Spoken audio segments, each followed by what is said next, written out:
Hello class 12 students, welcome back to this YouTube channel. So आज हम cover करने वाले हैं first chapter of history which is bricks beads and bones the Harappan civilisation. So this video will be a one stop solution for you for covering this chapter because I will be explaining you everything from your NCERT. चाहे कोई भी important fact हो, point हो, line हो, सब कुछ आपके NCERT से कवर करवाया जाएगा। एंड ऑल्सो इस chapter के important questions I'll be covering in the last of this video, so please stay tuned till the last. Okay so आप लोगों का ध्यान सिर्फ स्क्रीन पे होना चाहिए, सब कुछ मैं आपको बहुत अच्छे से क्रिस्टल क्लियर करने वाली हूँ। Okay now let's begin. So आपके चैप्टर 1 का नाम है bricks beads and bones the Harappan civilisation. इस चैप्टर में हम हड़प्पन सिविलाइजेशन के बारे में पढ़ेंगे which is also known as Indus valley civilisation. अब हम इस चैप्टर के बारे में क्यों पढ़ रहे हैं? देखो, इस चैप्टर में हम इस सिविलाइजेशन के बारे में पढ़ने वाले हैं एंड ये सिविलाइजेशन हम लोगों के लिए, इंडियंस के लिए बहुत इंपॉर्टेंट है because it was a part of our Indian subcontinent. Also it is one of the oldest civilization of the world. इस वजह से भी इस सिविलाइजेशन को पढ़ना और समझना बहुत इंपॉर्टेंट है। अब इस चैप्टर में हम क्या क्या पॉइंट्स कवर करने वाले हैं? इस चैप्टर में हम समझने वाले हैं कि कैसे हमें इस सिविलाइजेशन के बारे में पता चला, कैसे इस सिविलाइजेशन को रिकंस्ट्रक्ट किया गया। देखो, इस सिविलाइजेशन की स्क्रिप्ट तो हमें मिली है, स्क्रिप्ट यानी कि राइटिंग्स हमें मिली है, लेकिन उस स्क्रिप्ट को हम डिसाइफर नहीं कर पाए हैं, यानी कि उसको ट्रांसलेट नहीं कर पाए। तो भाई कैसे रिकंस्ट्रक्ट किया गया? थ्रू मटीरियल सोर्सेस, यानी कि जो भी मटीरियल एविडेंस मिला है, जैसे कि हमें उनके घर मिले हैं, पोर्ट्स, ऑर्नामेंट्स, टूल्स, सील्स, इन मटीरियल एविडेंस के थ्रू हमने इनकी हिस्ट्री को रिकंस्ट्रक्ट करने की कोशिश की है, समझने की कोशिश की। इसके अलावा इस सिविलाइजेशन के अंदर बहुत सारे यूनिक फीचर्स भी थे, यानी कि बहुत सारी कुछ अलग सी चीजें थी जो कि इस सिविलाइजेशन को दूसरी सिविलाइजेशन से अलग बनाती थी, जैसे कि इनका ड्रेनेज सिस्टम, इनके plant cities. So these were some unique features जिनको हम इस चैप्टर में कवर करेंगे। Also this civilization was known as one of the modern civilization of the world, क्योंकि जो आज के टाइम के सिटीज के मॉडर्न फीचर्स होते हैं, जैसे कि प्लांट सिटीज होती हैं, प्रॉपर ड्रेनेज पैटर्न होता है, प्रॉपर स्ट्रीट्स होती हैं, तो वैसे ही कुछ फीचर इस सिविलाइजेशन के अंदर भी देखने को मिलते थे, जिस वजह से इसे मॉडर्न सिविलाइजेशन कहा जाता था। इसके अलावा इस पर्टिकुलर सिविलाइजेशन की अथॉरिटी कौन थी, यानी कि कौन इसको रूल करता था, कौन इसका रूलर था, तो वो हम डिस्कस करेंगे। ऑल्सो सिविलाइजेशन का डिक्लाइन कैसे हुआ, किस दौरान हुआ, कौन कौन सी थ्योरीज हिस्टोरियंस के द्वारा दी गई है, वो सब कुछ, ये सारे पॉइंट्स हम इस चैप्टर के अंदर कवर करने वाले हैं। ओके, सो सबसे पहला टॉपिक जो आपकी बुक में गिवन है दैट इज हड़प्पन सील। अब ये हड़प्पन सील क्या है? तो ये एक सबसे डिस्टिंक्टिव आर्टिफैक्ट था हड़प्पन या फिर इंडस वैली सिविलाइजेशन का। ये जो सील होती थी, ये स्टीयरटाइट यानी कि स्टीयरटाइट नाम का एक पत्थर होता था, उससे बनी होती थी एंड इस सील के ऊपर बहुत सारे एनिमल मोटिव्स यानी कि एनिमल के चित्र और बहुत सारे साइंस देखने को मिलते हैं। अब ये जो साइंस लिखे हुए हैं ये हम समझ नहीं पाए हैं क्योंकि इनकी स्क्रिप्ट अभी तक भी अनडिसाइफर्ड है। हमें इनके बारे में फिर भी बहुत कुछ पता चला है through their material resources, through their ports, ornaments, houses, tools, seals and इसी को हम आर्कियोलॉजिकल एविडेंस भी कहते हैं। आर्कियोलॉजिकल एविडेंस का क्या मतलब होता है? बेसिकली जो मटीरियल एविडेंस होता है, ठीक है, तो इसी को हम आर्कियोलॉजिकल एविडेंस कहते हैं। So through this material evidence we have reconstructed this civilization. अब इस सिविलाइजेशन को कुछ फेजेस में डिवाइड किया जाता है, अर्ली, मैच्योर और लेट फेज। बेसिकली जो 2600 बीसी से पहले का टाइम पीरियड है सिविलाइजेशन का, उसे हम अर्ली फेज कहते हैं। देन 2600 टू 1900 बीसी के टाइम पीरियड को मैच्योर फेज कहते हैं and after 1900 BC this is known as late phase और या फिर लेट हड़प्पन सिविलाइजेशन। अब देखो, ये फेजेस किए गए हैं on the basis of time के हिसाब से। ऑल्सो इन फेजेस में अलग अलग डेवलपमेंट्स भी देखे, जैसे कि फर्स्ट फेज के अंदर ये जो सिविलाइजेशन थी ये इतनी मैच्योर या फिर इतनी डेवलप्ड जो है वो नहीं थी। सेकेंड फेज में ये सिविलाइजेशन अपने पीक पे पहुंच जाती है, यानी कि बहुत ज्यादा मैच्योरिटी आ जाती है, इसके अंदर बहुत ज्यादा डेवलपमेंट देखने को मिलता है एंड वही थर्ड फेज के अंदर इसका डिक्लाइन शुरू हो जाता है। ठीक है, तो इसी हिसाब से इसको जो है 3 फेजेस के अंदर कैटेगराइज किया गया है। ऑल्सो फर्स्ट फेज के अंदर जो है इतनी बड़ी बड़ी सेटलमेंट्स नहीं होती थी, स्मॉल सेटलमेंट्स होती थी, कोई बड़ी लार्ज बिल्डिंग्स नहीं होती थी एंड फर्स्ट और सेकेंड फेज के बीच में एक ब्रेक देखने को मिला है। ऐसा माना जाता है कि पहले फर्स्ट फेज रहा होगा एंड उसके बाद कुछ टाइम ऐसे ही वैकेंट गया होगा एंड उसके बाद सेकेंड फेज स्टार्ट हुआ होगा, ठीक है। एंड इसका एविडेंस हमें मिलता है from large scale burning at some sites as well as abandonment of certain settlements, यानी कि हो सकता है कि कुछ साइट्स को अबेंडन करके वो लोग दूसरी जगह शिफ्ट हो गए एंड वहां पर मैच्योर सिविलाइजेशन फ्लोरिश हुई होगी। Subsistence strategies. सबसिस्टेंस स्ट्रैटेजीज का क्या मतलब होता है? सर्वाइवल स्ट्रैटेजीज, यानी कि क्या चीजें ये कंज्यूम करते थे, किन के थ्रू इनका जो कंजप्शन है वो होता था। So there were some common elements in their subsistence strategies. ये जो है बहुत ज्यादा प्लांट और एनिमल प्रोडक्ट्स कंज्यूम करते थे, इंक्लूडिंग फिश। अब हमें ये कैसे पता चला है? सो आर्कियोलॉजिस्ट ने इसे इनकी डाइटरी प्रैक्टिसेस को, इनकी फूड हैबिट्स को रिकंस्ट्रक्ट किया है through the finds of charred grains. कैसे ट्रेस किया है? Through the find of charred grains, यानी कि जो जले हुए ग्रेन्स हैं वो मिले हैं, ग्रेन्स और सीड्स। बेसिकली जब ग्रेन्स और सीड्स जल जाते हैं वो प्रिजर्व हो जाते हैं, फिर वो फर्दर डिके नहीं होते। तो इन्हीं सीड्स और ग्रेन्स को स्टडी किया है आर्कियोबोटैनिस्ट ने। Basically these are the specialist in ancient plant remains. Also हमें बहुत सारे ग्रेन्स मिले हैं बहुत सारी हड़प्पन साइट्स में, जैसे कि वीट, बार्ले, लेंटिल, चिकपी, सिसेमे मिले हैं, एंड मिलेट्स भी हमें मिले हैं कुछ गुजरात की साइट्स में।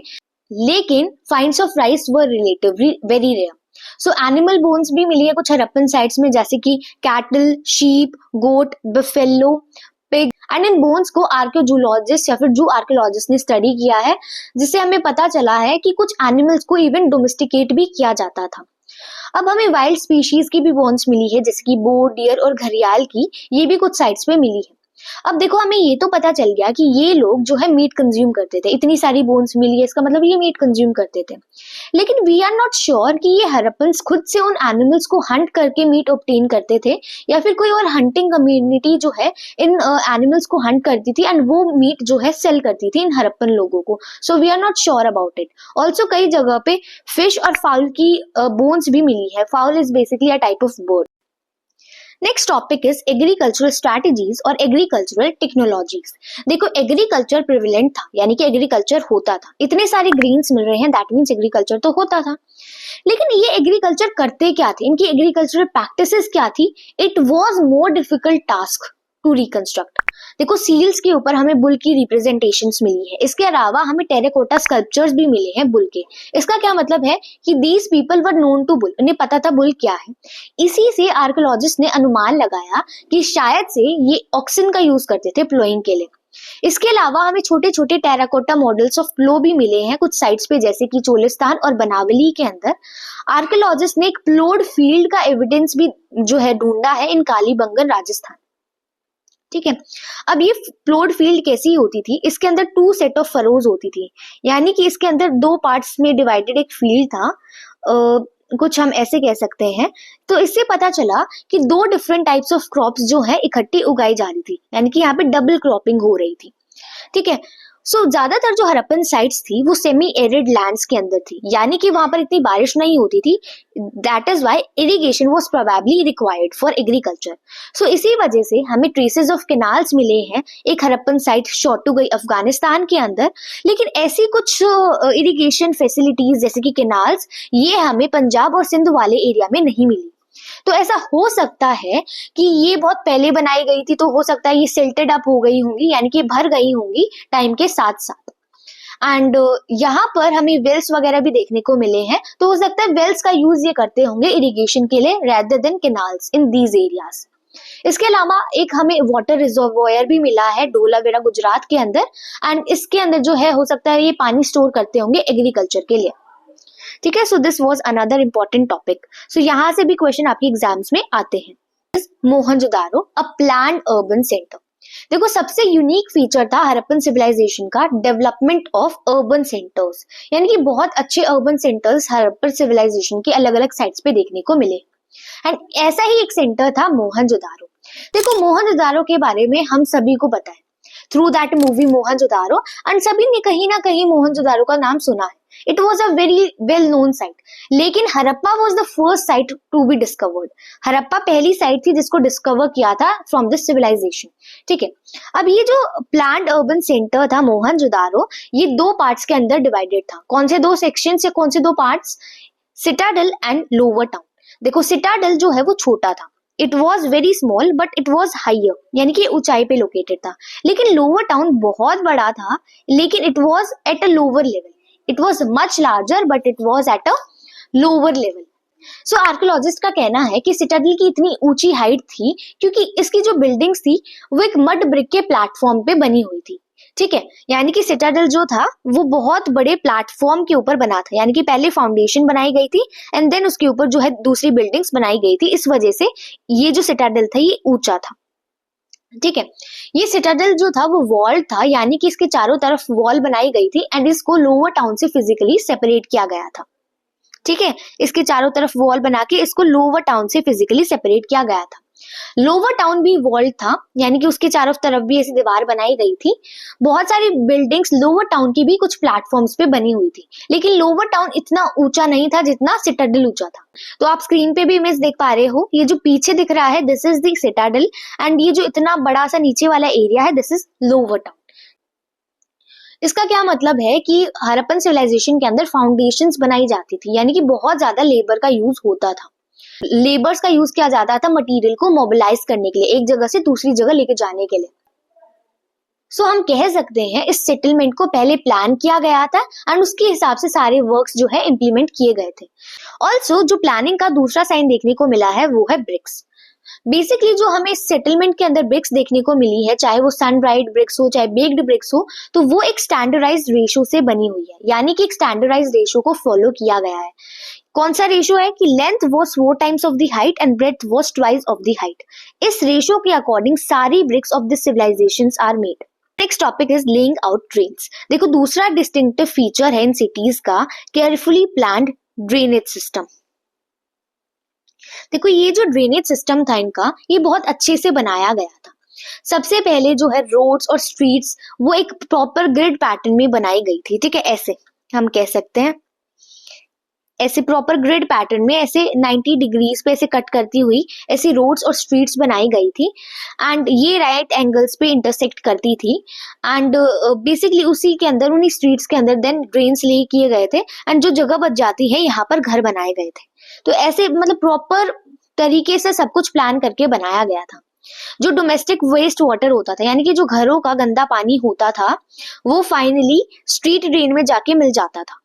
ठीक है, यानी कि हर घर की लगभग एक जो दीवार थी वो ड्रेन के अलोंग थी। ठीक है, ताकि वो आराम से वो जो घर का वेस्ट वाटर है वो उस ड्रेन के अंदर फ्लो कर जाए। ठीक है, तो ऐसे प्रॉपर स्ट्रीट्स और प्रॉपर ग्रिड पैटर्न के अंदर स्ट्रीट्स बनाई जाती थी एंड ड्रेन्स बनाए जाते थे and this was a very distinctive feature of this civilization. Next topic is domestic architecture. देखो मैंने आपको बताया कि जो लोअर टाउन है मोहनजोदारो का वो बहुत ज्यादा कम हाइट पे लोकेटेड था, यानी कि वो कुछ इतना स्पेशल नहीं था। वहां पर रेजिडेंशियल बिल्डिंग्स देखने को मिली है। रेजिडेंशियल बिल्डिंग यानी कि नॉर्मल रहने वाली बिल्डिंग जहां पर लोग रहते थे। अब वहां पर घर देखने को मिला। अब घर कैसे होते थे, उनका क्या स्ट्रक्चर था वो हम समझते हैं। देखो घरों के बीच में सेंटर में एक कोर्टयार्ड होता था एंड सभी 4 साइड्स पे जो है रूम्स होते थे एंड इस घर के अंदर जो है एक बाथरूम भी देखने को मिलता था जिसके अंदर खुद का ड्रेन होता था एंड बाथरूम की जमीन पे जो है ईंटें बिछी होती थी एंड इन घरों के अंदर प्राइवेसी का भी पूरा ध्यान रखा जाता था। घरों के ग्राउंड फ्लोर पे कोई भी विंडोज नहीं देखने को मिली है। इसके अलावा जो घरों की एंट्रेंस थी वो बिल्कुल कोने पर बनाई जाती थी, इस तरीके से बनाई जाती थी कि घर का अंदर का सारा व्यू जो है उस एंट्रेंस से नहीं मिलता। यानी कि घर के बाहर से मतलब ऐसे एंट्रेंस से कोई झांक रहा है तो उसे घर के अंदर का कुछ नहीं दिखेगा ऐसे। ठीक है, तो वो जो एंट्रेंस थी वो भी डायरेक्ट व्यू नहीं देती थी घर का। कुछ घरों के अंदर स्टेयर केसेस के भी रिमेन देखने को मिले हैं। इसका क्या मतलब है कि कुछ घरों में जो है सेकंड स्टोरी भी होती थी एंड उस स्टेयर केस पे चढ़ के जो है रूफ या सेकंड स्टोरी पे जाया जाता था। अप्रोक्सीमेटली 700 वेल्स जो है हमें मोहनजोदारो में देखने को मिले। Next topic is Citadel. देखो सिटाडेल के अंदर हाइट थी, यानी कि ये बहुत ऊंचाई पे बना हुआ था। अब ये एक स्पेशल पर्पस बिल्डिंग्स के लिए बनाया गया था। जितने भी स्ट्रक्चर्स हमें सिटाडेल के अंदर देखने को मिले हैं उनका कोई ना कोई स्पेशल पब्लिक पर्पस रहा होगा। जो सबसे पहली बिल्डिंग हमें देखने को मिलती है वो है एक वेयर हाउस या फिर हम ग्रेनरी भी कह सकते हैं। तो एक बहुत बड़ा सा स्ट्रक्चर है जिसका नीचे का हिस्सा सिर्फ अभी बचा हुआ है जो कि ईंटों से बना हुआ है। हो सकता है इसके ऊपर का हिस्सा जो है वुड से बना होगा जो कि टाइम के साथ साथ डिके हो गया होगा। हो सकता है इट वॉज ग्रेनरी, इसके अंदर स्टोर किया जाता होगा सामान को। Now let's talk about the great bath. So great bath was another special structure. So एक बहुत बड़ा सा रेक्टेंगुलर टैंक था जो कि कोर्टयार्ड के अंदर बना हुआ था। इसके चारों साइड्स पे कॉरिडोर्स थे एंड इसके 3 साइड्स पे जो है छोटे छोटे रूम्स थे। इसके दोनों तरफ जो है सीढ़ियां थी जिससे इस टैंक के अंदर जाया जाता था। एंड इसको बहुत वाटर टाइट तरीके से बनाया गया था, यानी कि इसके फ्लोर पे ब्रिक्स का यूज किया गया था, मोटार ऑफ जिप्सम का यूज किया गया था ताकि इसमें से पानी लीक ना हो। एंड ये जो बड़ा सा टैंक था ये बहुत बड़े से ड्रेन के साथ कनेक्टेड था, यानी कि ये जो पानी था इसको बाद में इस बड़े से ड्रेन के थ्रू जो है बाहर निकाल दिया जाता था। जब इसकी सफाई होती होगी या फिर इसके अंदर दूसरा पानी ऐड करना होगा तो ये जो पानी था ये सारे ह्यूज ड्रेन के थ्रू जो है बाहर चला जाता था। इसके नॉर्थ साइड में एक बड़ी सी बिल्डिंग थी जिसके अंदर 8 बाथरूम्स थे। सभी बाथरूम का जो कनेक्शन था वो एक ड्रेन के साथ होता था, यानी कि सभी बाथरूम का जो पानी था वो ड्रेन के थ्रू जो है बाहर चला जाता था। अब ये स्ट्रक्चर बहुत ज्यादा यूनिक है, देखो कितना स्पेशल स्ट्रक्चर है, बाथरूम्स वगैरह है। तो हो सकता है इसको जो है किसी special kind of ritual bath के लिए जो है यूज किया जाता होगा। सो ये एक अंदाजा रहा है हिस्टोरियंस का। एंड हो भी सकता है भाई ऐसा होता होगा क्योंकि इतने बाथरूम्स का होना एंड ऐसे पूरा स्ट्रक्चर होना, तो ये एक बहुत स्पेशल टाइप ऑफ स्ट्रक्चर था which was basically use for some special kind of ritual bath. Next topic is tracking social differences. देखो बहुत सारे तरीके से सोशल या फिर इकोनॉमिक डिफरेंसेस को ट्रैक किया जाता है। देखो एक जगह बहुत सारे लोग रह रहे हैं तो ऐसा हो सकता है कि वो सभी यूनिफॉर्म हो, यानी कि उनके अंदर कोई डिफरेंस ही ना हो, तो ऐसा नहीं होता। तो इन डिफरेंसेस को जो सोसाइटी में प्रिवेल करते हैं इनको ट्रैक करने के लिए हिस्टोरियंस बहुत सारी स्ट्रैटेजीज का यूज करते हैं। तो उनमें से 2 स्ट्रैटेजीज आती है, identification of burials and identification of objects. तो सबसे पहले हम बात करते हैं बरियल्स की। देखो हमें सबको पता है इजिप्ट के बरियल्स के बारे में, बड़े बड़े पिरामिड्स होते थे इजिप्ट के अंदर। तो जो भी पिरामिड होते थे उसके अंदर एक मम्मी को जो है फाइनली बरी किया जाता था, यानी कि जो किंग होते थे, जो फेराव होते थे इजिप्ट के, उनको जो है बरी किया जाता था एंड उसके ऊपर पिरामिड बना दिया जाता था। एंड वो जो बरियल होता था उस मम्मी का, उसके अंदर बहुत सारी चीजें रखी जाती थी, सोने की चीजें, इवन उस बॉडी को भी जो है सोने के साथ कवर किया जाता था। तो इससे हमें पता चल जाता था कि भाई ये किसी राजा का बरियल रहा होगा एंड वो बहुत रिच था। ठीक है, तो इसी तरह हड़प्पन सिविलाइजेशन के अंदर भी जो है बरियल्स को देखा गया, ये पता करने के लिए कि क्या वो पर्सन रिच था, क्या सोसाइटी में डिफरेंसेस थे एंड किस हद तक थे। ठीक है, तो बरियल्स जो है हड़प्पन साइट्स पे उनको जो है स्टडी किया गया। तो हमने देखा जो बेसिकली डेड लोग थे हड़प्पन सिविलाइजेशन के अंदर, उनको पिट्स के अंदर जो है ले किया जाता था, यानी कि पिट्स के अंदर उनको बरी किया जाता था। एंड कुछ पिट्स के अंदर भी डिफरेंसेस हमें देखने को मिले हैं, जैसे कि कुछ पिट को तो नॉर्मली ऐसे खोद दिया एंड उसके अंदर डेड बॉडी को लेकर दिया, लेकिन कुछ पिट्स के अंदर जो है ब्रिक्स के से लाइन सी बनाई गई थी साइड में चारों तरफ। तो हो सकता है ये किसी तरीके के सोशल डिफरेंसेस की तरफ इशारा करते हो, but we are not sure about it. कुछ ग्रेव्स के अंदर इवन पोट्री और ऑर्नामेंट्स भी देखने को मिले हैं। तो हो सकता है कि ये हड़प्पन लोग जो है आफ्टर लाइफ में बिलीव करते हो, इसी वजह से ये डेड बॉडी के साथ पोट्री और ऑर्नामेंट्स रखते हो, just like the case of Egypt. हमें ज्वेलरी भी मिली है कुछ बरियल्स में, एंड मेन और वुमेन दोनों के बरियल्स में हमें ज्वेलरी मिली है। ठीक है, तो एक्सकवेशंस हो रही थी एक सिमेंट्री की हड़प्पा के अंदर ही मिड 1980s में। तो तब एक बेसिकली बरियल के अंदर जो है कुछ ऑर्नामेंट्स मिले हमें, जैसे कि 3 शेल रिंग्स, एक जैस्पर का बीड एंड बहुत सारे छोटे छोटे बीड्स हमें देखने को मिले। एंड ये बरियल था मेल का, यानी कि मेल के बरियल्स के अंदर भी ज्वेलरी देखने को मिली है। एक मेल के स्कल के पास ये तीनों चीजें जो है देखने को मिली, 3 शेल रिंग्स, एक जैस्पर का बीड और बहुत सारे छोटे छोटे बीड्स। एंड कुछ बरियल्स के अंदर जो है कॉपर मिरर्स भी देखने को मिले। कॉपर मिरर्स बहुत सारे बरियल्स के अंदर देखने को मिले हैं हड़प्पन सिविलाइजेशन में। लेकिन हड़प्पन सिविलाइजेशन में जैसे इजिप्ट में होता था बहुत ज्यादा प्रेशियस थिंग्स रखी जाती थी, तो ऐसा कुछ सिनेरियो जो है हड़प्पन बरियल्स में तो नहीं हुआ है। So this was the first strategy जिसके थ्रू जो है वो सोशल डिफरेंसेस को ट्रैक करते थे, यानी कि जिन बरियल्स के अंदर बहुत ज्यादा चीजें हैं, बहुत ज्यादा पोट्री है, कुछ ज्यादा ही एक्सपेंसिव चीज है, यानी कि वो बरियल जरूर किसी रिच पर्सन का रहा होगा। एंड जो नॉर्मल है जिसको ब्रिक से भी लाइन नहीं किया गया, तो हो सकता है वो बरियल किसी पुअर पर्सन का रहा होगा। Second strategy was looking for luxuries. देखो ऑब्जेक्ट्स जो है वो 2 तरीके के होते हैं, यूटिलिटेरियन एंड लग्जरीज। यूटिलिटेरियन वो ऑब्जेक्ट्स होते हैं बेसिकली जो घरों के अंदर normal day to day life में यूज होते हैं, एंड लग्जरी वो मटेरियल होते हैं जो बहुत ज्यादा किसी स्पेशल मटेरियल के बने होते हैं, जो किसी लग्जरियस मटेरियल के बने होते हैं, जो महंगे मटेरियल के बने होते हैं। ठीक है, सो यूटिलिटेरियन वो ऑब्जेक्ट्स होते हैं जो डेली यूज के होते हैं, जो कि बहुत ऑर्डिनरी मटेरियल से बनते हैं, जैसे कि स्टोन से बने हैं, क्ले से बने हैं, जैसे कि हम कह सकते हैं जो नीडल्स होती हैं, जो बॉडी स्क्रबर्स होते हैं, जो पोट्री होती है। तो ये हमें बहुत सारी सेटलमेंट्स में मिले हैं ये यूटिलिटेरियन ऑब्जेक्ट्स, क्योंकि भाई ऑर्डिनरी लोग तो हर जगह रहते हैं, लेकिन जो लग्जरियस ऑब्जेक्ट्स हैं वो बहुत रेयर होते हैं, ये हमें बहुत कम जगह पे देखने को मिले हैं, ये बहुत कॉस्टली होते हैं। ठीक है, ये कहीं बाहर से मटेरियल मंगवाया जाता है तो उस चीज से ये जो मटेरियल है ये बनाए जाते हैं, जैसे कि फेयंस की पोट्स। जो फेयंस मटेरियल होता है इसके पोर्ट्स बनाना बहुत मुश्किल होता है, एक बहुत बड़ा प्रोसीजर होता है। ठीक है, सैंड या फिर सिलिका को लिया जाता है, उसको कलर के साथ मिक्स किया जाता है, उसे बार बार फायर किया जाता है, मतलब बहुत डिफिकल्ट कंडीशंस में इसको बनाया जाता है। ठीक है, बहुत कॉम्प्लिकेटेड प्रोसेस रहता है, इसी वजह से ये महंगा होता है।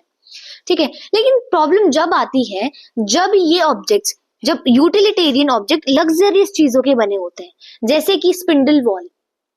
जब नॉर्मल चीज, अगर मैं एग्जांपल दूं, नॉर्मल पोट है जिसके अंदर खाना बनाया जा रहा है, लेकिन वो बना है सोने का, एग्जाम्पल है, जस्ट एग्जाम्पल दे रही हूँ। एक नॉर्मल बर्तन है जिसमें खाना बनाया जा रहा है, वो बन रहा है सोने का, तो हम उसे यूटिलिटेरियन माने या लग्जरी? तो ये कंफ्यूजन जो है स्कॉलर्स के बीच में देखने को मिली है। ठीक है, तो इसका एग्जाम्पल आपकी बुक में दिया गया स्पिंडल वॉल्स। अगर ये स्पिंडल वॉल्स ये होते तो normally day to day life का पार्ट है, लेकिन अगर ये रियल मटेरियल से बन जाते हैं, जैसे फेन से बनते हैं, तो क्या हम इसे यूटिलिटेरियन कहेंगे या luxury? So it was a very difficult thing. So बहुत सारे हरप्पन साइट्स के अंदर हमें होर्ड्स भी देखने को मिले हैं। होर्ड्स बेसिकली जब हम किसी बर्तन के अंदर अपनी ज्वेलरी को रख देते हैं तो उसको होर्ड कहते हैं। ठीक है, कुछ कंटेनर्स जैसे कि पोर्ट्स में हमने कुछ इंपॉर्टेंट लग्जरियस ऑब्जेक्ट्स रख दिए हैं, जैसे कि ज्वेलरी रख दी है, मेटल ऑब्जेक्ट्स रख दिए हैं, ताकि उन्हें जो है सेव किया जा सके, एक तिजोरी के रूप में रखा जाता है, तो उसे होर्ड कहते हैं। तो हमें हरप्पन सिविलाइजेशन के अंदर होर्ड्स भी देखने को मिले।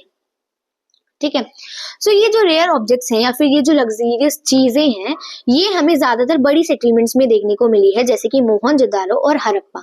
ये हमें छोटी सेटलमेंट्स में इतना ज्यादा देखने को नहीं मिले हैं। तो हो सकता है इन बड़ी बड़ी सेटलमेंट्स जैसे मोहनजोदारो और हड़प्पा में रिच लोग रहते होंगे एंड छोटी सेटलमेंट में ऑर्डिनरी लोग रहते होंगे। ठीक है, हमें कुछ भी ऐसा कालीबंगन जो कि एक छोटी सेटलमेंट है वहां पर नहीं देखने को मिला है। गोल्ड भी बहुत रेयर होता था, गोल्ड की ज्वेलरी जो है इतनी ज्यादा हमें नहीं मिली है। कुछ साइट्स पे होर्ड से जो है रिकवर हुई है gold jewellery. Now next topic is finding out about craft production. Craft production के बारे में पढ़ते हैं। देखो, सेंटर्स ऑफ क्राफ्ट प्रोडक्शन के बारे में पढ़ेंगे। सबसे पहले चान्हो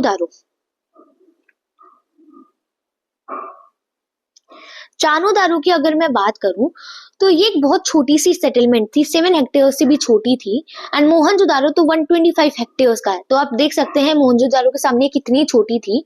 सो ये कंप्लीटली क्राफ्ट प्रोडक्शन का सेंटर था। यहाँ पर बहुत सारी एक्टिविटीज होती थी, जैसे बीड्स बनाए जाते थे, शेल कटिंग होती थी, metal working, seal making, weight making, बहुत सारे मटेरियल्स का यूज होता था बीड्स वगैरह बनाने के लिए, जैसे कि कार्नेलियन, जैस्पर, क्रिस्टल, क्वार्ट्ज, टियरटाइट मेटल्स का यूज होता था, जैसे कि copper, bronze, gold, shell, faience, terracotta, burnt clay, इन सभी चीजों का यूज होता था।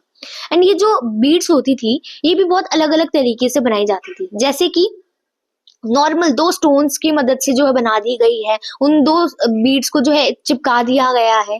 ठीक है, गोल्ड की कैप्स लगा दी गई है एंड इनकी शेप भी अलग अलग होती थी, जैसे कि disc shaped, cylindrical, spherical, barrel shaped, segmented, अलग अलग शेप्स होती थी। एंड इन्हें अलग अलग कलर्स से कलर किया जाता था, बहुत अच्छी तरीके से सजाया जाता था एंड इनको बनाने का तरीका भी अलग था। ठीक है, कुछ मटेरियल जैसे कि स्टीयरटाइट बहुत सॉफ्ट स्टोन होता है, इससे आराम से जो है इससे बीड्स बना दी जाती हैं, लेकिन कुछ और मटेरियल जो है वो उससे बहुत मुश्किल होती है, जैसे कि फेंस की बीड बनानी है, वो एक मुश्किल प्रोसीजर रहेगा।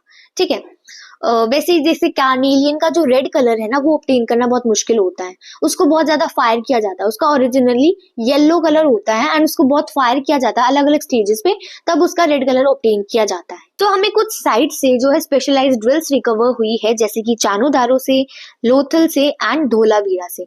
ठीक है, इसके अलावा नागेश्वर और बालाकोट, ये भी 2 इंपॉर्टेंट साइट्स हैं एंड ये जो साइट्स है ना, ये सेटलमेंट्स, ये भी जो है डिवोटेड थी टू क्राफ्ट प्रोडक्शन। ये जो साइट्स थी, ये सेटलमेंट्स कोस्ट के पास लोकेटेड थी, तो यहाँ पर जो है शेल ऑब्जेक्ट्स से रिलेटेड काम होता था। ठीक है, सारा शेल ऑब्जेक्ट से रिलेटेड काम। एंड इन्हीं छोटी छोटी सेटलमेंट से जो सामान है वो लार्ज अर्बन सेंटर्स जैसे कि मोहनजोदारो और हड़प्पा में एक्सपोर्ट किया जाता था। अब आप लोगों के मन में सवाल आ रहा होगा कि कैसे इन सेंटर्स को हमारे स्कॉलर्स या हिस्टोरियंस ने आइडेंटिफाई किया है। देखो, बहुत तरीके होते हैं। जैसे कि अगर किसी जगह पे रॉ मटेरियल मिल रहा है, जैसे स्टोन मिल रहे हैं, स्टोन नोड्यूल्स, शेल्स मिल रहे हैं, कॉपर का और मिल रहा है, टूल्स मिल रहे हैं, अनफिनिश्ड ऑब्जेक्ट्स मिल रहे हैं, या फिर वेस्ट मिल रहा है, तो वहां पर जरूर जो है क्राफ्ट प्रोडक्शन का कोई सेंटर रहा होगा। सो किन 3 चीजों से पता लगाया जाता है? रॉ मटेरियल से, जहां पर वो चीज बहुत एबंडेंस में मौजूद है तो हो सकता है वहां पर एक सेंटर होगा, या फिर अनफिनिश्ड ऑब्जेक्ट्स हमें मिल रहे हैं, या फिर हमें वेस्ट मटेरियल मिल रहा है, तो वहां पर जो है क्राफ्ट प्रोडक्शन का सेंटर होता है। ठीक है, तो इन स्ट्रैटेजीज के थ्रू जो है हिस्टोरियंस सेंटर्स को आइडेंटिफाई करते हैं। लेकिन ऐसा नहीं है कि सिर्फ छोटी ही सेटलमेंट्स में क्राफ्ट प्रोडक्शन होता है, बड़ी सेटलमेंट्स में भी कुछ हद तक जो है क्राफ्ट प्रोडक्शन होता था, जैसे कि मोहनजोदारो और हड़प्पा के अंदर। Next topic is strategies for procuring materials, यानी कि कैसे हड़प्पन्स जो है इतना ज्यादा क्राफ्ट प्रोडक्शन करते थे, वो मटेरियल कहाँ से मंगवाते थे एंड कैसे मंगवाया जाता था। देखो, कोई भी क्राफ्ट प्रोडक्शन करना है तो उसमें बहुत ज्यादा मटेरियल चाहिए होता है। ठीक है, जैसे कि क्ले चाहिए होता है, क्ले तो लोकली अवेलेबल होती है, अलग अलग तरीके के स्टोन्स चाहिए होता है, टिम्बर, मेटल्स चाहिए होते हैं, तो इनको बाहर से भी मंगवाना पड़ता है। देखो, हमें टेराकोटा टॉय मॉडल्स मिले हैं बुलक कार्ट्स के, तो हो सकता है ये लोग जो है लोगों को ट्रांसपोर्ट करने के लिए या फिर सामान को ट्रांसपोर्ट करने के लिए अक्रॉस दी लैंड रूट्स इन्हीं बुलक कार्ट्स का यूज करते होंगे। साथ ही साथ रिवराइन रूट्स का भी जो है यूज किया जाता था, जैसे कि इंडस और उसकी ट्रिब्यूटरीज का, फॉर रिवराइन कम्युनिकेशन। ठीक है, सो सबसे पहले materials from the sub continent and beyond. देखो, सेटलमेंट्स एंड एक्सपेडिशंस क्या होता था, कुछ मटेरियल को जो है कैसे प्रोक्योर किया जाता था, सेटलमेंट्स बना ली जाती थी। जैसे कि नागेश्वर और बालाकोट का मैंने आपको एग्जांपल दिया, ये दोनों जगह जो है कोस्ट के पास लोकेटेड थी, तो यहाँ पर शेल्स जो है बहुत मौजूद थे, तो यहाँ पर जो है एक सेटलमेंट बना ली एंड यहाँ पे सारा शेल से रिलेटेड काम करना स्टार्ट कर दिया। ठीक है, तो यहाँ पे सेटलमेंट्स के थ्रू जो है मेटल प्रोक्योर किया जाता, मटेरियल प्रोक्योर किया जाता था कि यहीं पर सेटलमेंट बना ली जहां पर मटेरियल मौजूद है। इसके अलावा एक्सपेडिशंस भेजी जाती थी, यानी कि दूर दूर जो इलाके हैं वहां पर जो है एक्सपेडिशंस भेजी जाती थी, वहां की जो लोकल कम्युनिटीज हैं उनके साथ एक कम्युनिकेशन एस्टेब्लिश किया जाता था एंड वहां से ट्रेड जो है किया जाता था। ठीक है, सो जैसे कि नागेश्वर और बालाकोट का मैंने एग्जाम्पल दिया, यहाँ पर शेल मौजूद था तो यहाँ पर शेल्स की सेटलमेंट बना दी, जैसे कि शॉटोगई के अंदर अफगानिस्तान में ये साइट है, यहाँ पर लैपिस लजुली था, यहाँ पे ब्लू स्टोन जो होता है लैपिस लजुली बहुत वैल्यूएबल होता है, ये मौजूद होता था। लोथल के अंदर कार्नेलियन था। ठीक है, वैसे ही राजस्थान के अंदर जो है स्टीयरटाइट था, मेटल्स भी थे। ठीक है, एक्सपेडिशंस भेजी जाती थी, जैसे कि खेतरी रीजन ऑफ राजस्थान में कॉपर था, साउथ इंडिया में गोल्ड के लिए एक्सपेडिशंस भेजी जाती थी, जो लोकल कम्युनिटीज है उसके साथ कम्युनिकेशन एस्टेब्लिश किया जाता था एंड उनके साथ जो है फिर ट्रेड स्टार्ट कर दिया जाता था। एंड हमें इस कम्युनिकेशन या फिर इस एक्सपेडिशन के बारे में कैसे पता है चला है? Through the finds of microbeads, steatite के छोटे छोटे माइक्रोबीट्स जो कि हड़प्पन सिविलाइजेशन से रिलेटेड थे, वो हमें इन दूर दूर वाली साइट्स पे देखने को मिले।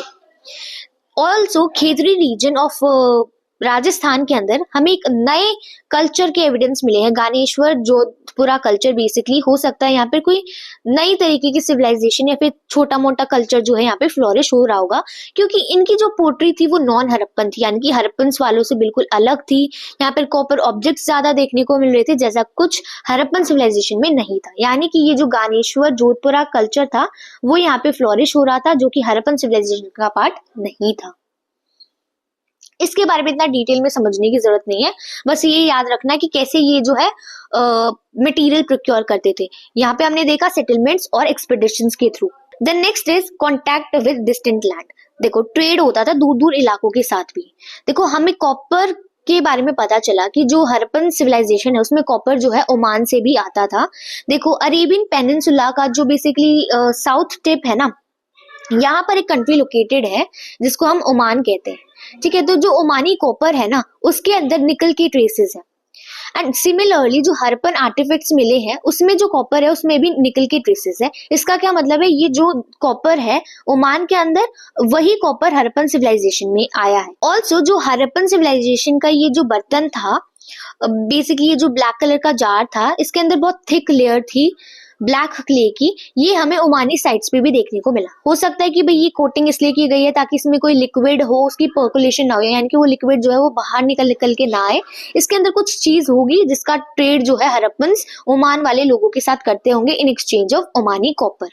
इसके अलावा मेसोपोटामियन टेक्स्ट से हमें पता चला 3rd मिलेनियम BCE के बेसिकली वो टेक्स्ट है जिसमें पता चला कि मेसोपोटामिया के अंदर जो कॉपर आ रहा है वो मगन नाम की किसी जगह से आ रहा है, एंड उसके अंदर भी ट्रेसेस थे निकल के, यानी कि मगन जो है ओमान को ही बोला जा रहा है। इसके अलावा बहरीन का जिक्र किया गया है। बहरीन को जो उस टाइम पे दिलमुन कहा जाता था, मगन बोला जाता था किसको भाई, ओमान को, दिलमुन बोला जाता था बहरीन को, एंड मेलूहा बोला जाता था हड़प्पन सिविलाइजेशन को।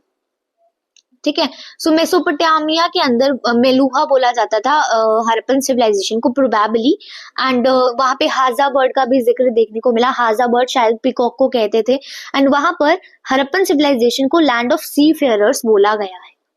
ठीक है, तो ये सारे नाम्स आपको याद रखने हैं। सो ये सारे नेम्स आपको याद रखने हैं। अब देखो, मैंने आपको बताया कि ये रिवराइन कम्युनिकेशन भी करते थे, यानी कि सी रूट्स के साथ भी ये जो है कम्युनिकेशन करते थे। इसके बारे में हमें कैसे पता चला, इनकी जो सील्स है ना, इसके ऊपर बोट की भी एक हमें मोटिव देखने को मिली। इसका क्या मतलब है, उन्हें बोट्स के बारे में पता था, वो बोट्स के थ्रू ही ट्रेड किया करते थे। Seal, script and weights. देखो, सील्स और सीलिंग्स जो है वो लॉन्ग डिस्टेंस कम्युनिकेशन को फैसिलिटेट करने के लिए यूज की जाती थी। देखो, एक बैग है जिसके अंदर कुछ गुड्स है, तो बेसिकली उस बैग की यहाँ पे सील लगा दी जाती है एंड उसको जो है उस लोकेशन तक पहुंचाया जाता है। सो अगर वो जो सील इंटैक्ट है, इसका क्या मतलब है कि उस बैग को खोला नहीं गया है, या फिर अगर वो टेम्पर्ड है यानी कि टूटी हुई है वो सील जो है वो वहां से हट गई है, इसका मतलब उस बैग को खोला गया है। तो इस तरीके से जो सील्स और सीलिंग्स हैं वो लॉन्ग डिस्टेंस कम्युनिकेशन को जो है फैसिलिटेट करती हैं। ये जो सीलिंग्स होती हैं ये सेंडर की आइडेंटिटी भी कन्वे करती है, ये बताती है कि भाई किसने इसको भेजा था। An enigmatic script. देखो, हमें पता है इनकी जो स्क्रिप्ट थी ना वो बहुत रहस्यपूर्ण थी, एनिग्मेटिक थी। अब हमने बहुत डिसाइफर करने की कोशिश करी, even the work of deciphering is still going on. इनकी जो सील्स होती थी उसके ऊपर एक मोटिव बना होता था एंड कुछ स्क्रिप्ट लिखी होती थी, वो स्क्रिप्ट भी हम डिसाइफर नहीं कर पाए हैं, एंड उस एनिमल मोटिव का क्या मतलब है वो भी हम समझ नहीं पाए। हो सकता है वो कोई मीनिंग कन्वे करता होगा उन लोगों के लिए जो रीड करना नहीं जानते। इनकी इंस्क्रिप्शंस मिली है, ज्यादातर इनकी इंस्क्रिप्शंस छोटी ही होती थी। जो सबसे बड़ी इंस्क्रिप्शन मिली है उसके अंदर लगभग 26 साइंस थे। अब इनकी स्क्रिप्ट जो है वो बहुत मुश्किल है क्योंकि अभी तक ये डिसाइफर नहीं हो पाई, हम समझ नहीं पाते क्या लिखा हुआ है। एंड ये डिसाइफर करनी इसलिए भी मुश्किल है क्योंकि इसके अंदर बहुत ज्यादा साइंस है। इनकी स्क्रिप्ट जो है वो अल्फाबेटिकल तो बिल्कुल भी नहीं है, उसके अंदर बहुत सारे साइंस है, लगभग 375 to 400 साइंस। एंड इनकी स्क्रिप्ट को राइट टू लेफ्ट लिखा जाता है। हम कैसे लिखते हैं, हम लिखते हैं लेफ्ट टू राइट, इनकी स्क्रिप्ट को उल्टा लिखा जाता है, राइट टू लेफ्ट।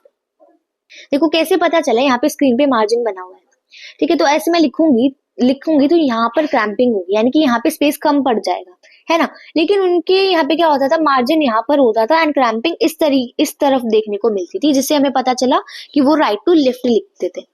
समझ में आया।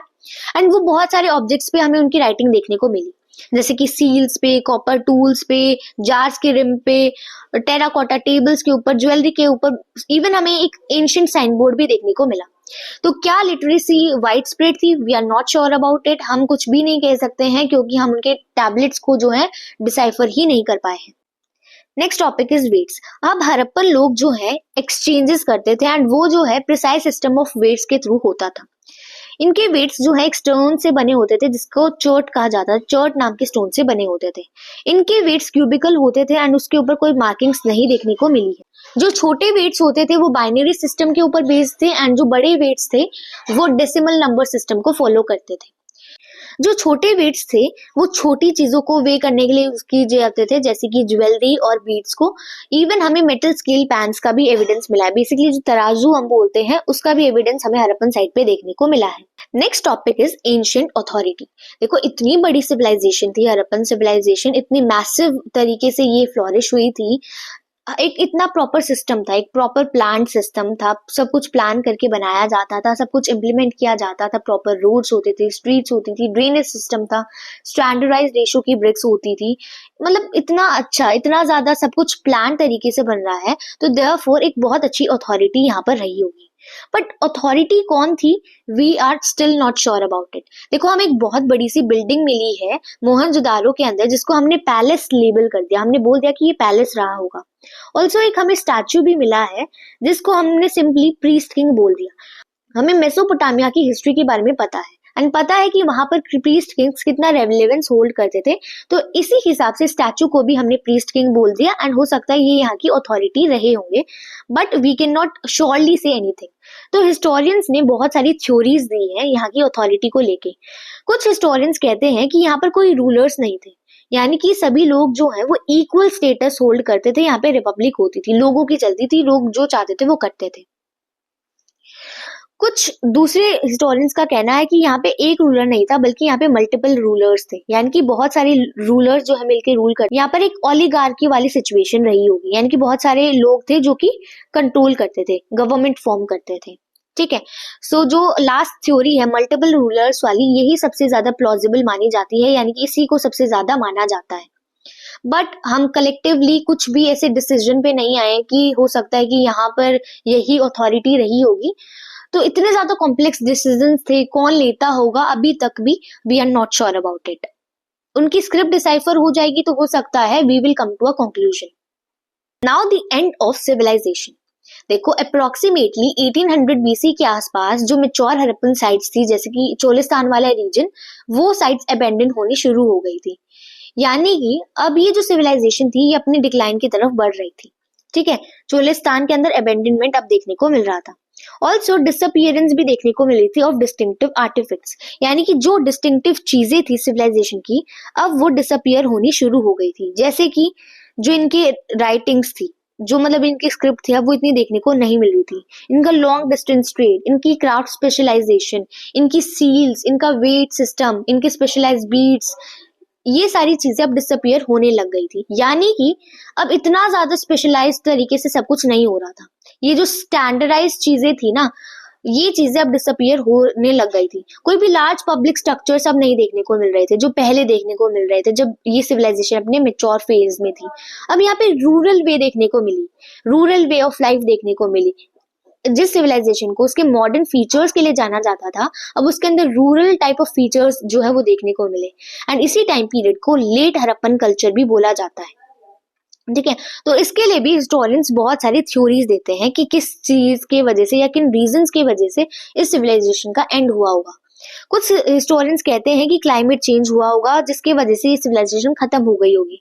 कुछ कहते हैं कि डिफोरेस्टेशन हुआ होगा, कुछ कहते हैं एक्सेसिव फ्लड्स हुई होंगी, या फिर जो रिवर्स है वो सूख गई होंगी या ड्राई हो गई होगी जिसकी वजह से लोगों ने कहीं और शिफ्ट कर दिया एंड रूरल वे जो है देखने को मिली, या फिर लैंड को बहुत ज्यादा यूज कर लिया गया। लेकिन हम श्योर नहीं है कि कौन सा कोजेस जो है इतना ज्यादा सिग्निफिकेंट था कि पूरी की पूरी एंटायर सिविलाइजेशन ही कोलैप्स हो गई। ये सारे रीजंस जो हैं इस पूरी सिविलाइजेशन के कोलैप्स को जस्टिफाई नहीं करते। या फिर ऐसा हो सकता है जो स्ट्रॉन्ग यूनिफाइंग एलिमेंट था, बेसिकली जो किंग होते थे, उनका कोलैप्स हो गया होगा जिसके वजह से ये पूरी सिविलाइजेशन जो है वो खत्म हो गई थी। अब इसके जो डिस्टिंक्टिव फीचर्स थे वो खत्म हो गए, इनकी जो स्टैंडर्डाइज्ड वेट सिस्टम था ये सब कुछ जो है वो खत्म हो गया। सिटीज का डिक्लाइन और अबेंडनमेंट जो है वो देखने को मिला। लगभग 1 मिलेनियम के बाद, यानी कि लगभग 1000 ईयर्स के बाद हमें नई सिटीज देखने को मिली जो कि डेवलप हुई थी एक एंटायरली डिफरेंट रीजन में, गंगा वैली वाले रीजन में। Next topic is Cunningham's confusion and this is very important topic. देखो, कनिंगम फर्स्ट डायरेक्टर जनरल थे आर्कियोलॉजिकल सर्वे ऑफ इंडिया के एंड इन्होंने मिड 19th सेंचुरी के अंदर जो है एक्सकवेशंस शुरू करी। अब ये जो है कनिंगम, ये जो है अर्ली हिस्टोरिक पीरियड्स के अंदर बहुत इंटरेस्ट रखते थे, यानी कि जो 6th सेंचुरी से 4th सेंचुरी का टाइम पीरियड है उसके अंदर इनका बहुत इंटरेस्ट था। तो इन्होंने जो चाइनीज बुद्धिस्ट पिलग्रिम्स हैं उनके अकाउंट्स को यूज किया है उस टाइम पीरियड की हिस्ट्री को रिकंस्ट्रक्ट करने के लिए। अब ये सोचते थे कि वहीं से जो है इंडिया की हिस्ट्री स्टार्ट होती है। जब वो चाइनीज पिलग्रिम्स आए थे उन्हीं के अकाउंट से जो है इन्होंने अर्ली हिस्टोरिक इंडिया को जो है रिकंस्ट्रक्ट करने की कोशिश करी। अब उन्हें एक टाइम पे एक सील मिलती है, एक इंग्लिशमैन जो है उन्हें एक सील देते हैं, उन्होंने ध्यान से उस ऑब्जेक्ट को देखा, लेकिन उन्होंने क्या गलती करी, उन्होंने उसे एक गलत टाइम फ्रेम में प्लेस करने की कोशिश करी। उन्हें जो है अर्ली हिस्टोरिक पीरियड के बारे में पता था, बेसिकली कौन सा time period, 6th century BC से 4th सेंचुरी CE वाला पीरियड, एंड उसी के अंदर उन्होंने सील को जो है रखने की कोशिश करी। ठीक है, it was a very big mistake, क्योंकि उन्हें लगता था कि वहीं से इंडिया की हिस्ट्री स्टार्ट होती है। ठीक है, सो उन्होंने सोचा कि गंगा वैली से जहाँ पे first cities of India develop हुई थी, वहीं से इंडिया की जो हिस्ट्री है वो स्टार्ट होती है, एंड इसी वजह से he lost the significance of that seal. ठीक है, तो इसी वजह से वो जो है इंडस वैली को जो है डिस्कवर कर ही नहीं पाए। सो this was the confusion of Cunningham. उनको लगता था कि इंडिया की जो हिस्ट्री है वो स्टार्ट ही होती है 6th सेंचुरी BC से। ठीक है, इसी वजह से इन्होंने उन चाइनीज बुद्धिस्ट पिलग्रिम्स के अकाउंट्स को यूज किया एंड सील को भी गलत टाइम फ्रेम में रख दिया। सो अब हम डिस्कस करेंगे a new old civilization, basically कि कैसे जॉन मार्शल ने एक नई सिविलाइजेशन की डिस्कवरी की। It was a new civilization क्योंकि वो अभी अभी डिस्कवर हुई थी, and a old one as well क्योंकि वो बहुत पुरानी थी। It was one of the world's oldest civilization. ठीक है, अब एक के बाद एक बहुत सारी सील्स जो है वो हड़प्पा से डिस्कवर की गई by the archaeologist name as Dayaram Sahni in the early decades of 20th century. अब ये जो टाइम पीरियड था, ये सील्स जो होल्ड करती थी, ये बहुत पुराना टाइम था। जिस टाइम के साथ कनिंघम फेमिलियर थे, it was much more olden than that time. ठीक है, तो अब इसकी सिग्निफिकेंस जो है लोगों को रियलाइज होनी शुरू हो गई थी। दूसरे आर्कियोलॉजिस्ट थे रखल दास बनर्जी, उन्होंने सिमिलर सील्स जो है वो मोहनजोदारो के अंदर जो है एक्सकवेट की थी। उन्हें वैसी सील मोहनजोदारो के अंदर डिस्कवर हुई। इसके बाद जो है उनको समझ में आ गया कि भाई ये जो साइट्स है जहाँ पे ये सिमिलर ऑब्जेक्ट्स मिल रहे हैं, ये किसी सेम आर्कियोलॉजिकल कल्चर का पार्ट है। सो इन्हीं फाइंड्स के बेसिस के ऊपर 1924 के अंदर, मैं दोबारा से बोल रही हूँ 1924 के अंदर जो है John Marshall who was another director general of ASI, उन्होंने डिस्कवरी अनाउंस कर दी of a new civilization in the Indus valley to the world. ठीक है, सो जो SN रॉय है, यहाँ से क्वेश्चंस बनते हैं, इस वजह से मैं ये फैक्ट्स बार बार बता रही हूँ। सो जो SN रॉय है, उन्होंने एक बुक लिखी the story of Indian archaeology. तो उन्होंने उसमें लिखा कि Marshall left India 3000 years older than he had found her, यानी कि मार्शल जो है वो इंडिया को 3000 साल पीछे छोड़ गए। ठीक है, इसका क्या मतलब है कि उन्होंने हमें इतनी पीछे पहुंचा दिया टाइम में, उन्होंने एक इतनी पुरानी सिविलाइजेशन की डिस्कवरी कर ली है। ठीक है, सो अब ऐसी ही सिमिलर सील्स जो है बहुत सारे एरियाज से देखने को मिली, जो कि अभी तक अनआइडेंटिफाइड थी, लेकिन अब ये पता चल गया कि ये जो सील्स हैं इनका क्या सिग्निफिकेंट वैल्यू है। ऐसी ही सील्स हमें मेसोपोटामियन साइट्स पे भी देखने को मिली। इसका क्या मतलब है कि मेसोपोटामिया और हड़प्पा के बीच में भी बहुत सिग्निफिकेंट रिलेशंस रहे होंगे। ठीक है, जॉन मार्शल एक डायरेक्टर जनरल थे आर्कियोलॉजिकल सर्वे ऑफ इंडिया के, एंड उन्होंने इंडियन आर्कियोलॉजी के अंदर बहुत ज्यादा मेजर काम किए हैं by the discovery of this civilization. Also वो एक फर्स्ट प्रोफेशनल आर्कियोलॉजिस्ट भी थे। उन्होंने जो है इससे पहले ग्रीस और क्रीट में जो है काम किया था इसी फील्ड के अंदर, इस वजह से वो बहुत प्रोफेशनल थे। उन्होंने उन सील की सिग्निफिकेंस को इग्नोर नहीं किया। ठीक है, so he was very interested in spectacular finds, जो भी कोई अलग चीज मिलती है उसको वो देखने के लिए, समझने के लिए बहुत इंटरेस्टेड रहते हैं, एंड जो एवरीडे लाइफ के पैटर्न्स है उनको भी वो समझने की कोशिश करते हैं। लेकिन जॉन मार्शल ने गलती कर दी। क्या गलती कर दी? देखो, उन्होंने रेगुलर हॉरिजॉन्टल लेवल्स पे एक्सकवेशंस कर दी। नॉर्मली ऐसे जो है उन्होंने एक्सकवेशंस कर दी, यहाँ पे भी जो ऑब्जेक्ट्स मिले उसे जो है एक कैटेगरी में रखा, यहाँ पे जो मिले उसको एक कैटेगरी में रखा। इट वाज अ मिस्टेक, क्योंकि ऐसे एक्सकवेशंस कभी भी नहीं होती। देखो ये लेयर है, तो हिस्टोरिकल लेयर्स जो है कुछ ऐसे स्प्रेड होती है, तो भाई वो नॉर्मल ऐसे एक्सकवेशंस कर देंगे तो क्या होगा, जो यहाँ से मिल रहा है और जो यहाँ से मिल रहा है उसको वो एक जगह रख देंगे, यानी कि मल्टीपल लेयर्स के ऑब्जेक्ट्स जो हैं वो एक ही में मिक्स हो गए। ठीक है, तो यानी कि उसका टाइम फ्रेम जो है उन्होंने मिक्स कर दिया, जिसके वजह से उन ऑब्जेक्ट्स की रेलेवेंस जो है इट विल बी लॉस्ट। ठीक है, तो इस चीज को सुधारा REM व्हीलर ने। Now contributions of REM wheeler.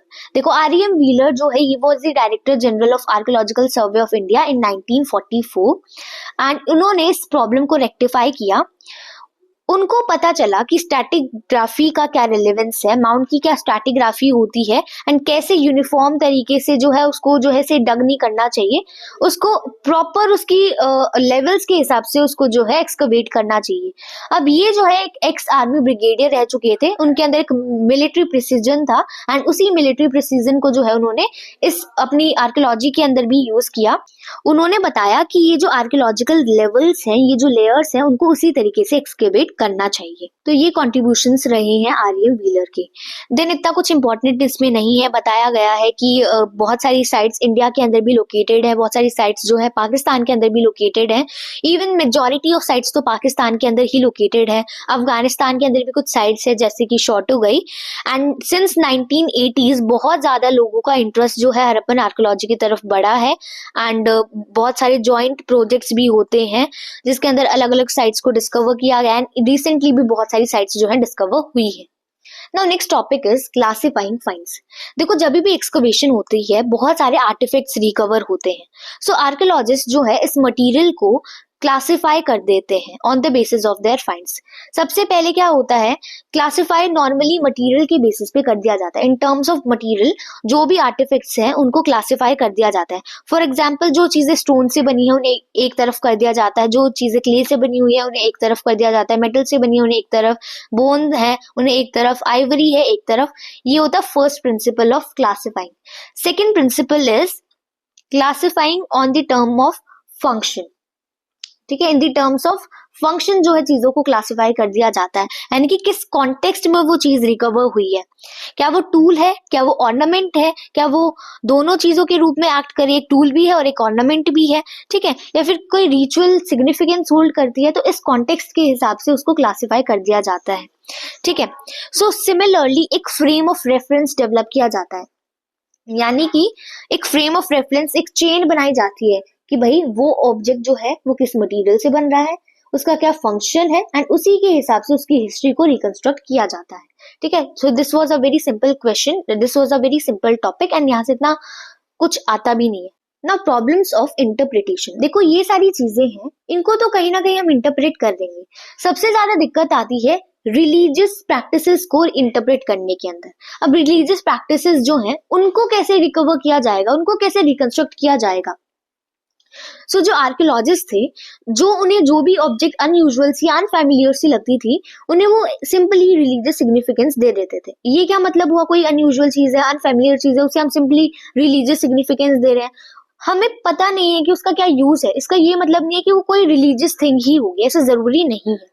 ठीक है, जैसे कि हमें बहुत सारी टेराकोटा फिगराइंस मिली है विमेन की जो हेवीली ज्वेल्ड हैं, ठीक है, जिनके सर पे मुकुट वगैरह बना हुआ है, तो उन्हें हमें सिंपली जो है मदर गॉडेस कह दिया। हम ये भी नहीं समझने की कोशिश करी कि भाई वो क्या चीज होगी, क्योंकि हमसे उनकी हिस्ट्री रिकंस्ट्रक्ट नहीं हो रही, सिंपली हमने उन्हें रिलीजियस सिग्निफिकेंस दे दी। इसके अलावा जो है एक छोटा सा स्टैचू भी मिला है हमें, एक मेन का स्टैंडर्डाइज पोर्शन में जिसे हम प्रीस्ट किंग कहते हैं। ठीक है, तो उन्हें हमने अथॉरिटी बना दिया। ठीक है, हो सकता है वो एक प्रीस्टली अथॉरिटी रहे होंगे। इसके अलावा ग्रेट बाथ, ठीक है, देन फायर ऑल्टार्स भी मिले हैं कालीबंगन और लोथल के अंदर। तो इन सभी चीजों को जो है हमने religious significance they the just because हमें उसके बारे में पता नहीं है। इसके अलावा नेचर की वर्शिप होती थी, इसके भी हमें बहुत सारे एविडेंसेस देखने को मिले हैं, जैसे कि वो जो है यूनिकॉर्न नाम के एक मिथिकल क्रिएचर के ऊपर भरोसा करते थे। इवन हमें एक क्रोस्ड लेग्ड पोस्चर में, योगिक पोजीशन में बेसिकली एक छोटा सा डिपिक्शन मिला है एक पर्सन का, जिसे हमें प्रोटो शिवा कहा है। हो सकता है कि भाई ये उस टाइम के डीटीज हो रहे होंगे। इसके अलावा हमें छोटे छोटे कॉनिकल स्टोन के ऑब्जेक्ट्स मिले जिसे हमने लिंगास कह दिया है। सो ऐसा कुछ वहां पर देखने को मिलता है। प्रोटो शिवा की हमें सील्स देखने को मिली है, तो हो सकता है कि भाई ये उस टाइम के जो ऋग्वेदा के अंदर जो गॉड है रुद्र या फिर जो शिवा है उनसे रिलेटेड रहे होंगे, जिनका मेंशन पुरानी ट्रेडिशंस में देखने को मिलता है। कई जगह पे इन्हें जो है पशुपित्ती भी कहा गया है, इवन योगी भी कहा गया है, एंड कई जगह पे तो इवन इन्हें जो है शमन भी कहा जाता है। तो we are not sure about it, किस चीज की बात की जा रही है। तो ये सारी चीजें आज भी हमारे लिए मिस्ट्री है। सो ये ऐसी ऐसी चीजें जो हम डिस्कवर तो कर चुके हैं लेकिन इनको इंटरप्रेट अभी तक नहीं कर पाए हैं। These are still a mystery for us. सबसे बड़ा इशू आ जाता है इनकी स्क्रिप्ट का। अगर इनकी स्क्रिप्ट जो है वो हम डिसाइफर कर लेते तो बहुत सारे डाउट्स तो ऐसे ही क्लियर हो जाते। जो भी उसमें लिखा हुआ होगा उससे ही हमारे ज्यादातर डाउट्स जो है वो रिजॉल्व हो जाते। जस्ट बिकॉज हमें कोई चीज समझ में नहीं आ रही, उसको रिलीजियस इंटरप्रिटेशन दे देना, it is a very wrong thing. But scholars कर भी क्या सकते हैं, उनके पास कोई अदर चेन ऑफ रेफरेंस तो है ही नहीं। सो ये एक इंपॉर्टेंट टॉपिक है, यहाँ से भी क्वेश्चन हो सकता है, पूछ लिया जाए, प्रॉब्लम्स ऑफ इंटरप्रिटेशन क्या है। So here our this chapter ends, and let me summarize this chapter for you, and then we'll be going through the important questions. तो सबसे पहले हमने बात की थी हड़प्पन सील की कि this is the most distinctive artifact of this civilization. Then we began with the phases of Harappan civilization कि it is divided into 3 different phases based upon the time and the condition, यानी कि first phase के अंदर इतना development नहीं था, second phase was the developed phase and third phase was the declining phase. Then we discuss the subsistence strategies कि ये जो लोग थे ये प्लांट और एनिमल प्रोडक्ट्स कंज्यूम करते थे अलॉन्ग विद फिश, एंड हमें बोन्स मिली है एनिमल्स की एंड चार्ड ग्रेन्स और सीड्स के एविडेंस मिले हैं जिसके थ्रू ये रिकंस्ट्रक्ट किया गया है। Then we dealt with the agricultural strategies या फिर टेक्नोलॉजीज कि भाई एग्रीकल्चर प्रिवेल करता था एंड किन चीजों के थ्रू हमें पता चला, through representation on seals, terracotta sculpture of bull, then ploughed field मिली है कालीबंगन के अंदर, देन ट्रेसेस ऑफ कैनाल्स मिले हैं शोटुगई के अंदर एंड ढोलावीरा के अंदर एक वाटर रिजर्वॉयर मिला है। Then we discussed about the planned city of Mohenjodaro कि it is divided into 2 sections. One is citadel which was smaller but higher. Second one was lower town which was much larger but lower in height, and हमने उन दोनों के बारे में discuss किया था। Then हमने ड्रेन्स के बारे में डिस्कस किया था। It was a very distinctive feature of Harappan cities. Then we discussed about the lower town, वहाँ पे रेजिडेंशियल बिल्डिंग्स है, हाउसेस का क्या स्ट्रक्चर होता था एंड प्राइवेसी का क्या कंसर्न था। लगभग 700 वेल्स डिस्कवर किए गए हैं। Then we discussed about the citadel जिसके अंदर स्पेशल स्ट्रक्चर्ड बिल्डिंग देखने को मिली है, स्पेशल पर्पस्ड बिल्डिंग देखने को मिली है जैसे कि ग्रेनरी या फिर हम उसे वेयर हाउस भी कह सकते हैं। सेकेंड वॉज ग्रेट बाथ, उसकी क्या रिचुअल सिग्निफिकेंस है, उसका क्या स्ट्रक्चर रहा है। देन ट्रैकिंग सोशल डिफरेंसेस के अंदर हमने 2 मेथड्स या स्ट्रैटेजीज डिस्कस की थी। वन वॉज बरियल, बरियल कैसे होते थे हड़प्पन सिविलाइजेशन के, वो पिट्स में ले करते थे। कुछ डिफरेंसेस थे जैसे कि लाइन किए जाते थे विद ब्रिक्स, ज्वेलरी मिलती है, पोट्री मिलती है, ऑर्नामेंट्स मिलते हैं, कॉपर मिरर देखने को मिलते हैं, बट इतनी ज्यादा प्रेशियस चीजें नहीं देखने को मिलती। देन हमने लग्जरीज वाला टॉपिक कवर किया था कि 2 तरीके मटेरियल होता है, utilitarian and luxuries. Then we discussed about the craft production. Chanhudaro was the centre of craft production which was exclusively devoted to craft production, अलग अलग एक्टिविटीज होती थी। देन नागेश्वर और बालाकोट के बारे में हमने डिस्कस किया। Then we discussed about the identifying centres of production जिसमें बेसिकली 3 चीजें थी, रॉ मटेरियल्स के थ्रू, अनफिनिश्ड ऑब्जेक्ट्स के थ्रू एंड वेस्ट के थ्रू जो है सेंटर्स ऑफ क्राफ्ट प्रोडक्शन को डिस्कवर किया जाता है। Then we discuss the strategies for procuring material. First was settlement, second was expedition and third was contact with distant land जिसमें हमने बात की थी ओमानी कॉपर की। Oman was also known as Magan, Bahrain को ऑल्सो दिलमुन कहा जाता है एंड मेलुहा बोला जाता है हड़प्पन सिविलाइजेशन को। एंड हमें जो सील्स है उसके ऊपर बोर्ड का डिपिक्शन भी देखने को मिला है। Then we discussed about the sealings या फिर seals, then enigmatic script of Harappan civilization and weights. देखो सील्स जो है लॉन्ग डिस्टेंस कम्युनिकेशन को कैसे फैसिलिटेट करते हैं वो मैंने बताया था। देन इनकी एनिग्मेटिक स्क्रिप्ट के बारे में हमने देखा था कि वो बहुत ज्यादा साइंस यूज करते थे, लगभग 375 to 400 राइट टू लेफ्ट लिखी जाती थी, अलग अलग चीजों पे लिखा जाता था। देन वेट्स के बारे में देखा कि वो precise system of weights follow करते थे। चर्च से उनके वेट्स बने होते थे जो कि जनरली क्यूबिकल होते थे, उनके ऊपर कोई मार्किंग्स नहीं होती थी। लोअर डिनोमिनेशन के बाइनरी सिस्टम को फॉलो करते थे, बड़े डिनोमिनेशन वाले जो है डेसिमल सिस्टम को फॉलो करते थे। मेटल स्केल पैंस मिले हैं। देन एंशिएंट अथॉरिटी के बारे में डिस्कस किया कि we are not sure about it. Palace की बिल्डिंग मिली है, प्रीस्ट किंग का एक स्टैचू मिला है, हमें स्टोन का बना हुआ है। देन 3 थ्योरीज बताई गई थी कि 2 थ्योरीज बेसिकली बताई गई थी, या तो कोई रूलर्स नहीं थे, सभी लोग खुद ही जो है इक्वल स्टेटस एंजॉय करते थे, या फिर मल्टीपल रूलर्स होते थे। And second theory was the most plausible one. देन हमने एंड ऑफ सिविलाइजेशन को डिस्कस किया था कि अराउंड 800 BC जो है अबैंडनमेंट देखने को मिलता है चानुदारो के अंदर, डिसअपियरेंस हो जाता है डिस्टिंक्टिव आर्टिफैक्ट्स का जैसे कि weight, seal, specialised beads, writing system, long distance trade, craft specialisation. Also बहुत सारी थ्योरीज दी गई है इसके पीछे, जैसे कि climate change, deforestation, excessive floods, shifting या फिर drawing up of reverse, over use of the landscape. But कोई भी जो है वो पूरी तरीके से इस कोलैप्स को जो है जस्टिफाई नहीं करता है, या फिर it can be that there was the end of the strong unifying element, जिसे हम रूलर या फिर किंग भी कह सकते हैं।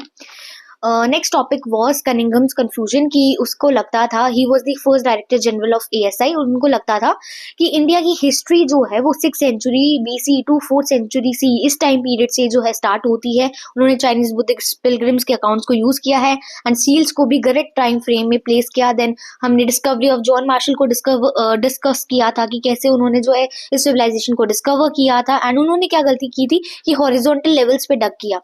देन हमने आर.एम. व्हीलर की कॉन्ट्रीब्यूशंस को डिस्कस किया कि 1944 में ही became the director general of ASI, and उन्होंने जो है उन आर्कियोलॉजिकल लेयर्स को आइडेंटिफाई किया एंड उनके अलोंग ही जो है एक्सकवेशन स्टार्ट करवाई।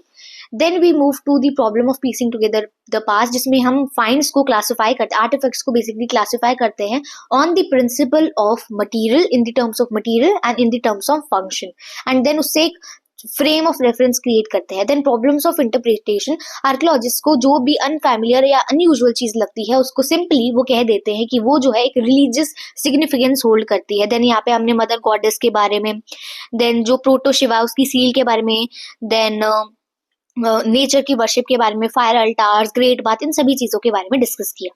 ठीक है, तो यहाँ पर हमारे चैप्टर खत्म होता है। Now let's discuss the important questions. अब देखो इस चैप्टर के अंदर बहुत सारे टॉपिक्स जो है बहुत इंपॉर्टेंट है, जैसे कि मैंने आपको टॉपिक पढ़ाते वक्त भी बताया था कि ये टॉपिक बहुत इंपॉर्टेंट है। Now let's discuss the important questions from this chapter. देखो इस चैप्टर में बहुत जगह से इंपॉर्टेंट क्वेश्चंस बनते हैं। सबसे पहले डिस्टिंक्टिव फीचर्स ऑफ, इसके बारे में मैं बात कर लेती हूँ।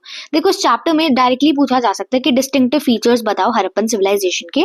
तो ये जो क्वेश्चन है ये ओवरऑल सारे क्वेश्चंस को कवर कर लेगा। डिस्टिंक्टिव फीचर्स में एग्रीकल्चर वाला पोर्शन भी कवर हो जाएगा, ठीक है, प्लानिंग भी कवर हो जाएगी, ठीक है, ये जो डिस्टिंक्टिव स्ट्रक्चर्स थे ये भी हो जाएगा, ट्रेड भी, स्क्रिप्ट भी, एंड और भी चीजें आ जाएंगी जैसे कि इनका ड्रेनेज सिस्टम हो गया, ये सारे डिस्टिंक्टिव फीचर वाले टॉपिक में आ जाएगा। ठीक है, एग्रीकल्चर के ऊपर भी क्वेश्चन आ सकता है जिसके अंदर आप एक कंबाइंड आंसर लिखोगे, जो सबसिस्टेंस स्ट्रैटेजीज वाला पोर्शन है प्लस जो एग्रीकल्चरल टेक्नोलॉजीज वाला है, इन दोनों को कंबाइन करके। ठीक है, प्लानिंग के ऊपर क्वेश्चन आ सकता है कि बताओ मोहनजोदारो का प्लान क्या है। ठीक है, डिस्टिंक्टिव फीचर्स ऑफ मोहनजोदारो को डिस्क्राइब करो, ऐसे क्वेश्चन आ सकता है। या फिर planning was a very distinctive feature of Harappan civilization discuss.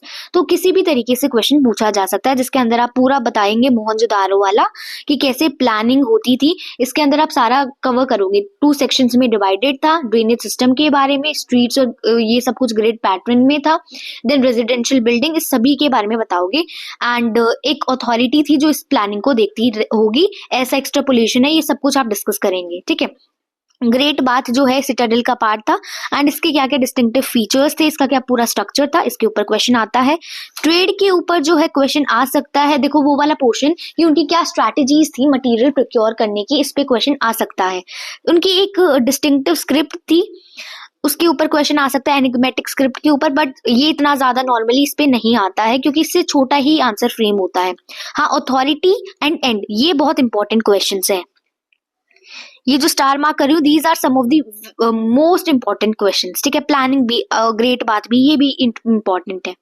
Then Cunningham की कंफ्यूजन में से क्वेश्चन आता है क्योंकि बड़ा आंसर जो है फ्रेम हो जाता है। सो जो बिल्कुल लॉन्ग आंसर्ड क्वेश्चन है तो वो इन एस्पेक्ट्स में से ही बनने वाले हैं आप लोगों के। ओवरऑल पूरा चैप्टर मैंने समझा दिया है, सभी फीचर्स को बहुत अच्छे से आप रिवाइज करेंगे, हर एक टॉपिक को अच्छे से रिवाइज करेंगे। एक बार दोबारा से इस वीडियो को देख लेना ताकि सब कुछ अच्छे से रिवाइज हो जाए। अच्छा, नाउ लेट मी डिस्कस कि कैसे आंसर राइटिंग होगी। इसके लिए मैं एक सेपरेट वीडियो भी बना दूंगी, बट पहले मैं आपको बता देती हूँ कि आंसर्स कैसे लिखने हैं। देखो अगर क्वेश्चन आ रहा है मोहनजोदारो के ऊपर, मोहनजोदारो के डिस्टिंक्टिव फीचर्स के ऊपर, तो आप कैसे लिखोगे?